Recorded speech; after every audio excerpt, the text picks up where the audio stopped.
Hello everyone, welcome back to my channel. তো friends, আজকে আমি আপনাদের সঙ্গে শেয়ার করব 34 সাইজের এই ডিজাইনার ব্লাউজ। প্রিন্সেস কাট শেপের উপরে এই ডিজাইনার ব্লাউজটা আমি আপনাদের বানিয়ে দেখাবো। খুব সহজ পদ্ধতিতেই এই ব্লাউজটা কিন্তু বানিয়েছি। আপনারা চাইলেই কিন্তু বাড়িতে বসে এই সুন্দর ব্লাউজটা আপনারাও বানাতে পারবেন। তো চলুন দেরি না করে শুরু করা যাক আজকের ভিডিও। এই ডিজাইনার ব্লাউজ বানানোর জন্য আমি 1 মিটার মেইন কাপড় আর 1 মিটার লাইলন কাপড় নিয়ে নিয়েছি। সবার প্রথমে দেখুন আমি লাইলন কাপড়ে কাট করব। তো বন্ধ ভাগটা আমার দিকে রয়েছে আর খোলা পাশটা কিন্তু ওই দিকে রয়েছে। তো আমরা যেহেতু পেছন দিকে হুক লাগবো, তাই সামনের দিকে কিন্তু আমরা ফোল্ডেড সাইডটার দিকে কিন্তু কাটিং শুরু করব। তো দেখুন আমি ঝুল নিয়েছি 14.5।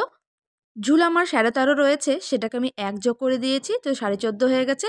34 ব্লাউজের জন্য আমি পুট নিয়ে নিয়েছি 5.5 আর আর্মহোলও নিয়ে নিচ্ছি 5.5। কি করে এই মেজারমেন্টগুলো নিতে হয় আমি আপনাদেরকে ভিডিওতে দেখাবো, আপনারা অবশ্যই দেখবেন। তারপরে স্কেল দিয়ে কিন্তু ওই চিহ্ন থেকে দাগ কেটে নিয়েছি। এরপর কিন্তু শুরু হয়ে যাবে আমাদের ছাতির মাপ। আর্মহোল যেখান থেকে শেষ হয় সেখান থেকে শুরু হয়ে যায় আমাদের ছাতির মাপ।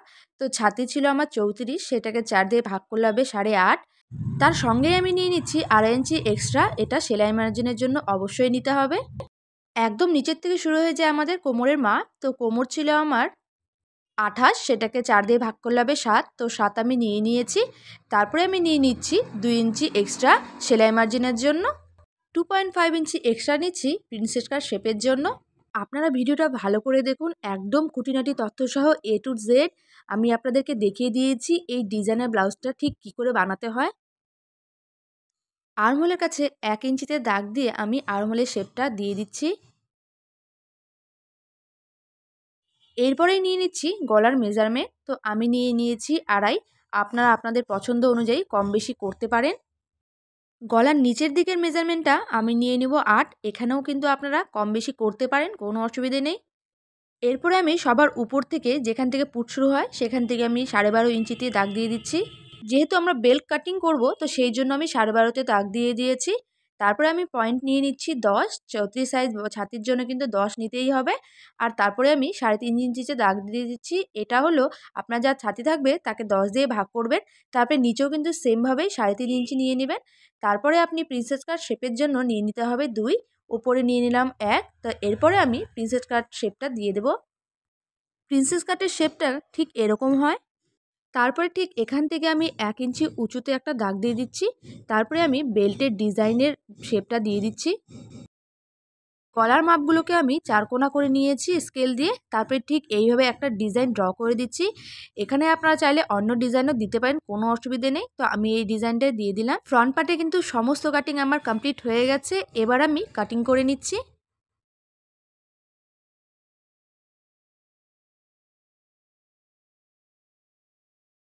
তো এখন আমি বেল্টটা কাটছি। তো বেল্টটা কোথা থেকে কাটতে হবে ভালো করে দেখুন। আমি যে 1 ইঞ্চি উঁচুতে দাগ দিয়েছিলাম সেখান থেকে কিন্তু বেল্টের কাটিংটা করে নিতে হবে। এবার প্রিন্সেস কাট যেখানে আমি শেপ দিয়েছিলাম সেখান থেকে কেটে নিচ্ছি। তো কাটিং হয়ে গেছে, দেখুন কাটিংগুলো ঠিক এরকম হবে দেখতে। এরপরে আমরা ব্যাক পার্ট কাটিং করব। তো প্রথমে আমি 1/2 ইঞ্চি ছেড়ে দিচ্ছি। এই 1/2 ইঞ্চি ছেড়ে দেওয়ার কারণ হলো হুক আর হুকের ঘরের জন্য কিন্তু অবশ্যই দরকার, ওপর নিচে সব জায়গাতেই কিন্তু দিয়ে দিতে হবে। তো ঝুল ছিল আমার 14.5, তো 14.5তে আমি দাগ দিয়ে দিলাম। তারপরে আমি এখান থেকে একটা সোজা লাইন ড্র করে দেব। আর দেখুন এখানেও কিন্তু আমি 1/2 ইঞ্চি ছেড়েই তারপরে সবটা মেজারমেন্ট নেব। এখন পুটের মেজারমেন্টটা নিচ্ছি। আর দেখুন আমি 1/2 ইঞ্চি ছেড়েই কিন্তু পুটের মেজারমেন্টটা নিলাম। পুটের মেজারমেন্ট ছিল আমার 5.5 আর আর্মহোলও নিয়ে নিচ্ছি 5.5। তো এখান থেকে এখন আমার ছাতির লাইন শুরু হয়ে যাবে।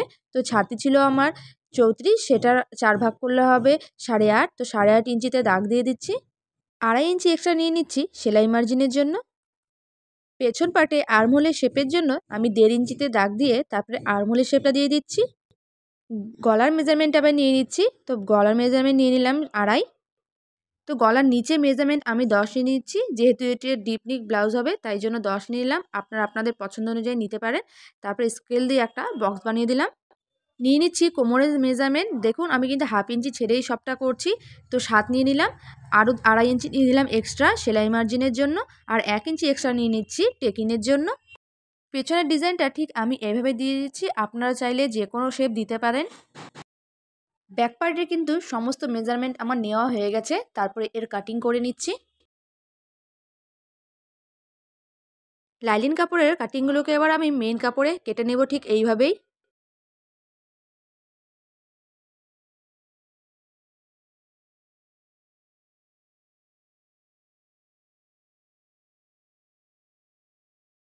ঠিক এইভাবেই একটার উপরে একটা রেখে আমি এখন সেলাই করে নিচ্ছি।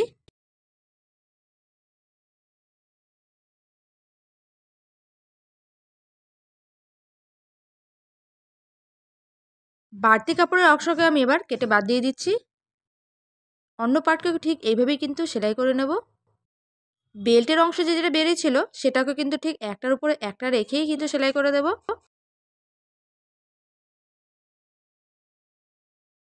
তো বেল্টের পার্টের সেলাইও আমার হয়ে গেছে। এবার ফ্রন্ট পার্টের যে মাঝখানের অংশটা আছে সেটাকে সেলাই করে নেব। তো সবার প্রথমে আমি চারিদিক থেকে পিন গুঁজে দিচ্ছি, যাতে কাপড়গুলো সরে না যায় সেলাই করার সময়।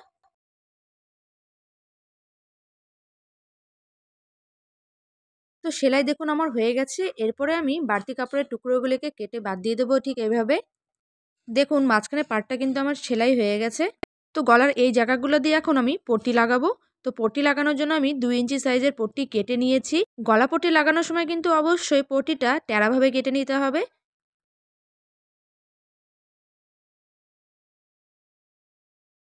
সেলাই তো হয়ে গেছে, এবার আমি ওপর থেকে একটা চাপ সেলাই দিয়ে দিচ্ছি। এরপরে পট্টিটাকে এইভাবে ফোল্ড করে নিয়ে তারপরে আরেকবার সেলাই করে দেব। দেখুন আমার কিন্তু গলায় পট্টি লাগানো একদম হয়ে গেছে আর খুব সুন্দর করে সেট হয়েছে। এরপরে দেখুন এই পার্টগুলোকে ঠিক এইভাবে কিন্তু জুড়ে দিতে হবে।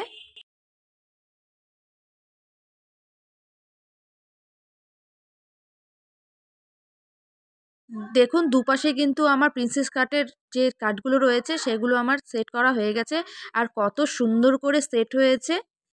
এরপর আমি বেল্টের পার্টটা আর ওপরের যে পার্টটা রয়েছে তার মাঝখানে কিন্তু ঠিক এইভাবে আমি পাইপিং লাগিয়ে দেব। তো পাইপিংটা যেখানে শক্ত ভাগটা রয়েছে সেটা কিন্তু আপনার বাঁদিকে রেখে দেবেন। তো আমি বাঁদিকে রেখে তার ওপর থেকে একদম কিনার থেকে কিন্তু সেলাইটা চালাবো। ওই শক্ত ভাগটা যেটা রয়েছে তার ওপর থেকে কিন্তু সেলাইটা একদম চলবে না। একদম কিনার থেকে আমি পাইপিংটা কিন্তু লাগাচ্ছি।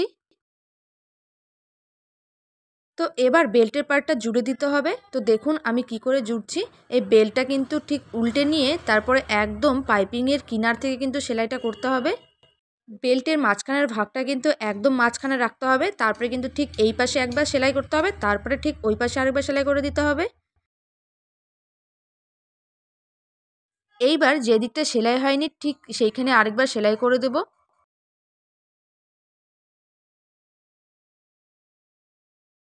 দেখুন নিচের দিকে কিন্তু পাইপিং আমার লাগানো একদম হয়ে গেছে। তো সেমভাবে কিন্তু আমি ওপরও পাইপিং লাগিয়ে দেব।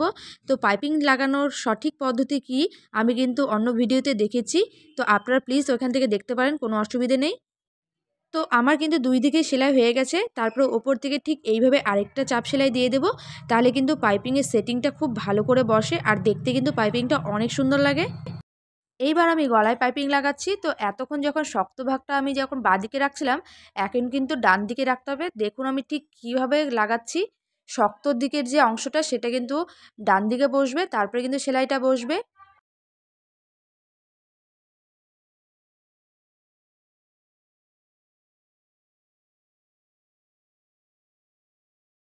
তো দেখুন ওপর নিচে আমার দু জায়গায় কিন্তু পাইপিং লাগানো হয়ে গেছে। তো কত সুন্দর করে পাইপিংটা বসেছে আর এর সেটিংসটা কতটা সুন্দর হয়েছে দেখুন। ব্লাউজের শোভাটা আরও বাড়িয়ে দিয়েছে আর আমার ব্লাউজটা কিন্তু দেখতে যথেষ্ট সুন্দর লাগছে এখন। এবার ব্লাউজের ঠিক নিচের দিকে যেখানে বেল্টটা রয়েছে তো সেখানে আমি পট্টি লাগাবো। 4 ইঞ্চি সাইজের একটা পট্টি কেটে নিয়েছি। তারপরে দেখুন ঠিক কিভাবে লাগায়। তো আমি ফোল্ড করে নিয়েছি, তারপরে সাইড থেকে ঠিক এর ওপর থেকে সেলাই করে দেবো। তো এর উপর থেকে ঠিক আরেকটা চাপ সেলাই দিয়ে দিব, যাতে এই কাপড়ের সেটিংসগুলো খুব সুন্দর করে বসে। এরপরে দেখুন পট্টিটাকে ঠিক উল্টে তার উপর থেকে আরেকবার সেলাই করে দেব।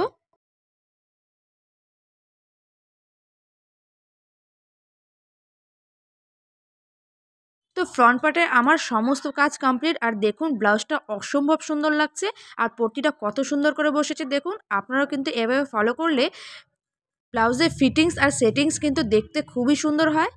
এবার ব্যাক পার্টের কাটিংগুলোকে আমি সেলাই করে নিব। একটার উপরে একটা রেখে কিন্তু আমি সেলাই করব। তো দেখুন গলার ওখানে কিন্তু ছোট ছোট কাট লাগিয়ে তারপরে লাইলিন কাপড়টাকে কিন্তু উল্টে নিলেই আমাদের হয়ে যাবে। তো এক্সট্রা কোনো পাইপিং লাগাতে হবে না। আপনারা চাইলে পট্টি লাগাতে পারেন। এবার দেখুন উল্টে নিচ্ছি, তার উপর থেকে একটা চাপ সেলাই দিয়ে দেব। চাপ সেলাই দেওয়া হয়ে গেলে তো ফাইনালি এবার উল্টে নিয়ে সাইড থেকে আধা ইঞ্চি ছেড়ে ছেড়ে আমি সেলাই করে নেব। গলার দিকে সেলাই কিন্তু হয়ে গেছে। এরপরে চারিদিক থেকে সেলাই ঠিক এইভাবে করে নেব। ঠিক একইভাবে কিন্তু আমি দুটো পার্টই কেটে নেব। আর দেখুন কত সুন্দর হয়েছে, কত ভালো করে ফিটিংস আর সেটিংগুলো হয়েছে, আর দেখতে কিন্তু যথেষ্ট সুন্দর লাগছে। গলার দিকে কিন্তু আমি পাইপিং লাগাইনি, তবুও কিন্তু খুব সুন্দর করে এর ফিনিশিংটা হয়েছে। এইবারে হুক আর হুকের ঘরের জন্য চাপ পট্টি আর বাটি পট্টি লাগিয়ে নেব। তো আমি মোটামুটি 3.5 ইঞ্চি সাইজের পট্টি কেটে নিয়েছি। হুক যেখানে লাগানো হবে ঠিক তার উপরে কিন্তু পট্টিটা এইভাবে বসিয়ে দিয়ে তারপরে সেলাই করতে হবে একদম কিনার থেকে। তারপরে দেখুন উল্টে নিচ্ছি, উল্টে নিয়ে কিন্তু উপর থেকে আরেকবার চাপ সেলাই দিয়ে দিতে হবে। এরপরে ঠিক এইভাবে 1-2 বার ফোল্ড করে নিয়ে তার উপর থেকে আরেকবার সেলাই করে দিতে হবে। তো দেখুন হয়ে গেছে, ঠিক এইখানেই কিন্তু হুক বসবে, মানে হুক লাগানো হবে। তো এখন আমি বাটি পট্টিটা লাগাচ্ছি, মানে যেখানে হুকের ঘরটা বসবে, হুক যেখানে লাগানো থাকে আর কি। তো পট্টিটা আমি এইভাবে ঠিক রেখেছি, তার উপর থেকে সেলাই করে দেব। ওপর থেকে চাপ সেলাই করব। এইবারে ঠিক পট্টিটাকে উল্টে নিয়ে 1-2 বারের মতন ভাঁজ করে তার উপর থেকে সেলাই করে দেব। তো দেখুন চাপ পট্টি আর বাটি পট্টি কিন্তু লাগানো হয়ে গেছে। এখানে কিন্তু হুক বসবে আর এখানে কিন্তু হুকের ঘর বসবে। এখন ব্যাক পার্টে আমি পট্টি লাগাবো। সামনের পার্টে যেভাবে আমি দেখিয়েছি পট্টি লাগাতে, ঠিক সেইভাবেই কিন্তু আমি পট্টিটা লাগাবো। পট্টি কিন্তু আমার লাগানো হয়ে গেছে। এবার আমি একটা পার্টকে মাঝখান থেকে এইভাবে ভাঁজ করে তারপর আমি 1 ইঞ্চি সাইজে দাগ দিয়ে দেব। ওপর দিকে 4 ইঞ্চিতে দাগ দিয়ে দেব। এবার কোনাকুনিভাবে দাগটা মিলিয়ে দেব। দাগের ওপর থেকে ঠিক এইভাবে কোনাকুনি করে কিন্তু সেলাইটা করে দেব। ঠিক এইভাবেই কিন্তু দুটো পার্টে কিন্তু আমার টেকিং লাগানো হয়ে গেছে। আর দেখুন টেকিংটা কিন্তু খুব সুন্দর করে বসেছে। তো ব্লাউজ কিন্তু মোটামুটি আমার কমপ্লিট হয়ে গেছে। তারপরে ফ্রন্ট পার্টের ওপরে আমি ব্যাক পার্টটাকে উল্টে তারপরে কাঁধের কাছে জুড়ে দেব।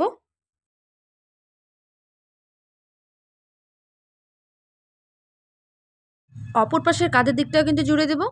জুড়ে নিয়ে তারপরে হাতা লাগিয়ে নেব। তো হাতা আমি কি করে কাটিং করেছি, কি করে সেলাই করেছি আমি কিন্তু অন্য ভিডিওতে দিয়েছি। তো আপনারা দেখতে চাইলে কিন্তু আমি ডেসক্রিপশানে দিয়ে রাখবো লিঙ্কটা, আপনারা দেখে নিতে পারেন। তো হাতার যে মেন জায়গাটা সেটা আমি ওই কাঁধের জয়েন্টের মাঝখানে রেখে তারপরে একদিক থেকে সেলাই করে দেব। তারপরে ঠিক অন্য পাশে ওইভাবেই সেলাই করে দেব। দুই পাশেই হাতায় কিন্তু আমার জোড়া লাগানো হয়ে গেছে। এবার আপনার যা মেইন মেজারমেন্ট ছিল সেটা ছাতির থেকে, কোমর থেকে, হাতার থেকে মেপে নিয়ে তারপরে 3টা দাগকেই মিলিয়ে দেবেন, তার ওপর থেকে সেলাই করে দেবেন। তো এটাই হচ্ছে আপনার পারফেক্ট ফিটিং হবে।